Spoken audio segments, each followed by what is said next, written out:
همه آدما دا حیرون میشن همین یه بار اونم با سرتون برین اخی حیرون میشن شما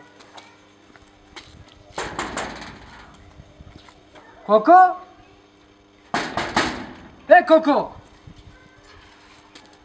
کوکو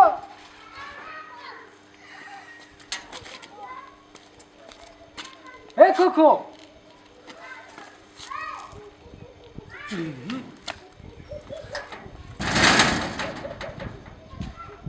کوکو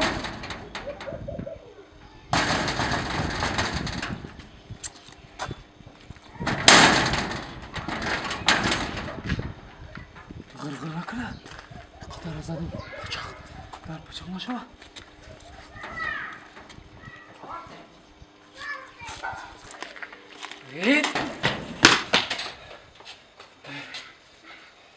نکی کوکو جان تو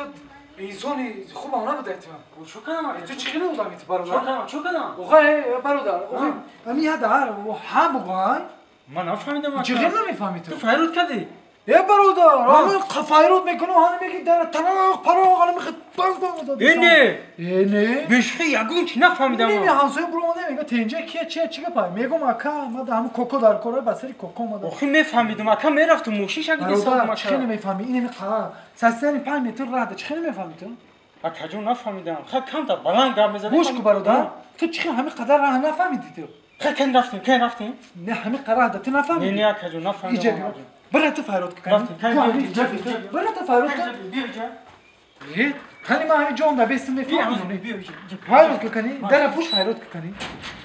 اینه که حیرون میشن و دمو توی درجه دروغگو میشه همین قدر جوده نخو نفهمی ها آکی انور ها حالا باید همو آتن گفت کی؟ ها همین کرد آکی انور تو من همو ساعت سیم خرزیت یا پلیسیت همه تی نفهمیدم همو آتن گفت کی؟ آها